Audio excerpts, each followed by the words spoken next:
Okay, today we're going to talk about managing yourself, right? Making the best use of your time. Many of you cited time management as something that you struggled with in the fall and something that you'd really like to work on and something that will benefit you.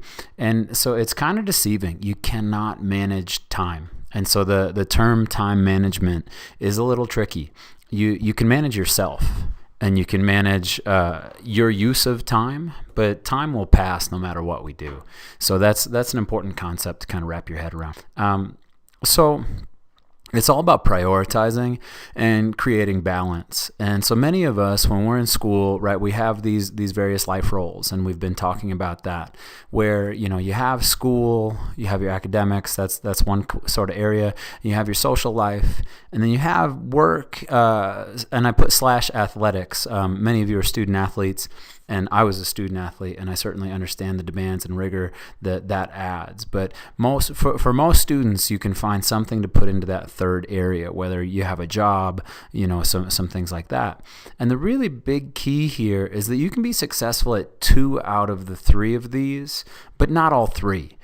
So the choice is yours, right? You can either choose to be a good student and to be successful at work or at your sport, right? Because that's what you have time for. There are only 168 hours in the work week, or in the whole week. Or you can choose social life and work, right? And that's where school kind of gets to be an afterthought. And so that's what we want to avoid. That's where maybe some things have been a struggle. Or you can choose social life and academics. And so here's where, if somebody maybe isn't a student athlete or doesn't have to work while they're in school, they can choose those too. But that's the big deal. You got to prioritize. Sometimes, you want everything, but you can't. So that kind of brings us up to the next idea of making a concession and sacrificing. What are you willing to give up, right? So I put a couple images on the screen there, but if we think about that past slide, right, we can't have all 3. And maybe you've heard the saying, you can't have your cake and eat it too. You have to give something up.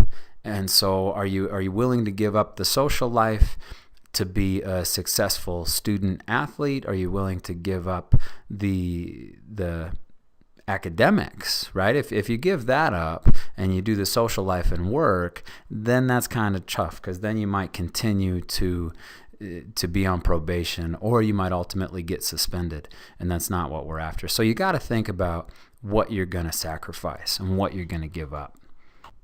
So there's 168 hours in the week. What do you do with your time? And I think this is really an important thing for us to think about in this module, is reflect on last fall. What did you do with your time? And then moving forward, what's your plan going to be? What changes are you going to make? What are you going to do with your time? And so I put a couple images up on the screen here of Maslow's hierarchy of needs, as well as Gallup's well-being model. So these are a couple of things you've more than likely, if you've taken any sort of psychology class, you've seen Maslow's hierarchy of needs at one point or another. But if we look at these are some things that we want to make sure we have. And as we're talking about goals, the Gallup's well-being model is going to become more and more prevalent, right? We want goals that encompass our physical well-being, our community, our financial well-being, social, and purpose, right? And when it says purpose there, I think that's kind of our vocation. That's our job. And so if we're a student, that's our purpose, right? Or if we're a student athlete, that's our purpose. Or if we're a student and a worker, that's our purpose. And so we got to kind of think about that. And continue to think about those quadrants as well, and how we're using our time. So here's kind of an example in the past, and I'll have you guys do this too. I've had students account for their time. And so this is an example of one student who accounted for their 168 hours. So if you look over on the right, you see, they slept 63 hours a week. They went to class. They were in class 19 hours a week. They studied for 41, and down the line, right? So they accounted for all of their 168 hours. So their week breaks down into this pie chart. And so if you look, they're sleeping about a third of their week, which that's right out about where you want to be, right? If you sleep 8 hours a night, that's a third of your week. So depending on how much you sleep, and we can talk about how much sleep you need, and then you see class and study, and we put health/fit, right, at the gym, things like that. And so I think this is a pretty good breakdown. This student was a successful student. If you look, their study time is a little more than twice what they were in class. And I think that's an important ratio for us to look at. And on this next slide, we'll see this is a student who didn't do as good of a job with the assignment of accounting for their time. And believe it or not, this student was not successful, right? They ended up on academic suspension. So if we look, still sleep's about the same.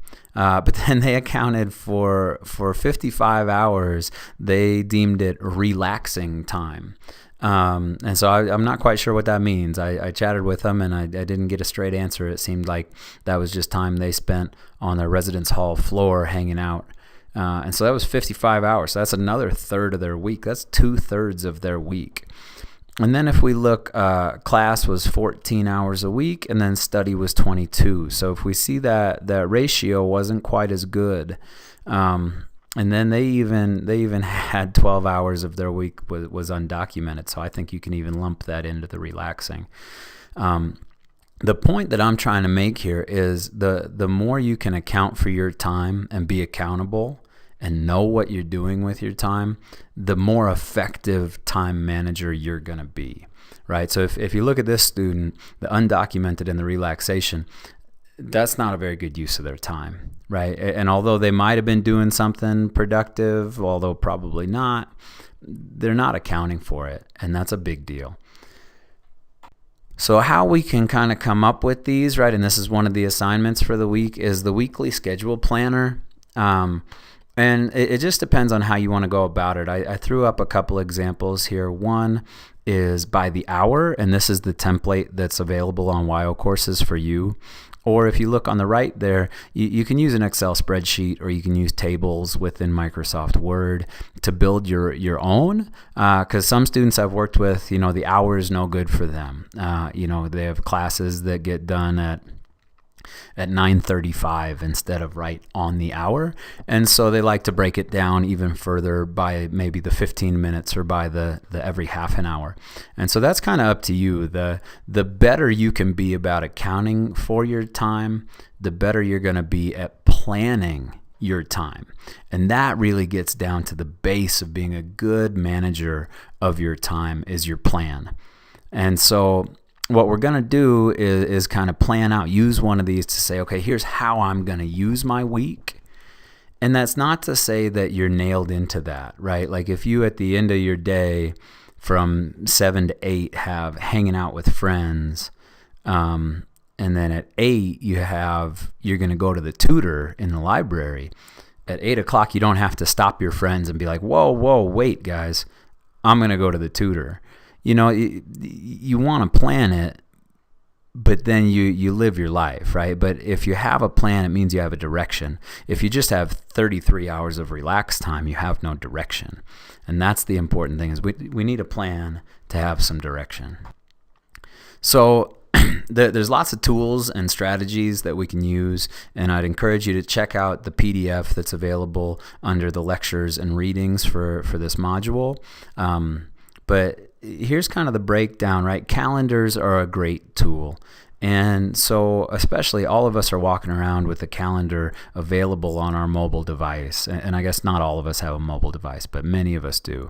And so use it, right? Google calendars are great. iCalendars are great. And even Microsoft, it has a great calendar within it. I'd be lost without my Microsoft Outlook calendar.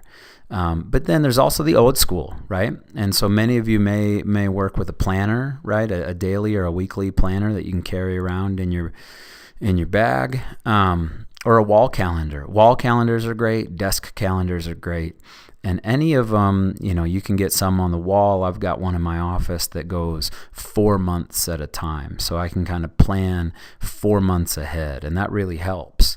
And so I'd encourage you to incorporate one of these, maybe two. I think a really great strategy is to have a wall calendar in your room where you can outline things that are coming up in the future. And then have a planner where that's more your day-to-day stuff. Another tool are lists, right? Many of us try to operate to-do lists. Some are more effective at it than others. There's something called a 1-3-5 list, which I'm a big fan of, and so we can talk a little bit more about that. And then a next actions list. A next actions list can be really effective when you're trying to take a really big project and break it down into smaller, more manageable chunks, which is also a very good strategy. And so you just kind of prioritize what order you need to go. The 1-3-5 is for every day you make a 1-3-5 list, and the number one is if you don't get anything else done that day, you get that one thing done. Today was a success. Then 3 is once you get that one big thing done, these are the 3 things to do. So that's kind of your to-do list. And then the 5 things at the bottom, you write down 5 things you need to be thinking about. And so I do this, I try to do it every day, and the days where I do it, I'm far more effective. And so once you get those big things done, you can kind of bring things up from the 5 things you should be thinking about. And it can really help you kind of stay on track. The strategies, and these are outlined further in that PDF that's available on Wild Courses also, but being able to say no is a really, really important strategy in being more effective with your time. If you say yes to everything, you don't have time to do it. And then understanding your circle of influence, right? Really spending time on things that you can really control and things that are important to you. If you start using your time, using things that you really don't have influence on, or that really doesn't influence your goal, then it's not a very effective use of your time. Third one there, wake up early. I know many of you might cringe to hear that, but it's been shown people who wake up earlier are more productive. They make better use of their time. If we think about those time maps, think about how much you're sleeping. You really don't need to sleep more than 8 hours, 9 at the most. But I've worked with some students who they sleep 12 hours a night. So think about that. That's half your week. That's way too much. If we look at dividing and conquering, that's the idea of taking a really big task, an overwhelming task, maybe studying for a Gen Bio exam or writing a research paper, and you split it up into more manageable chunks that if you look at those on your to-do list, maybe they're not quite as intimidating. You go, hey, that's going to take me 30 minutes or an hour.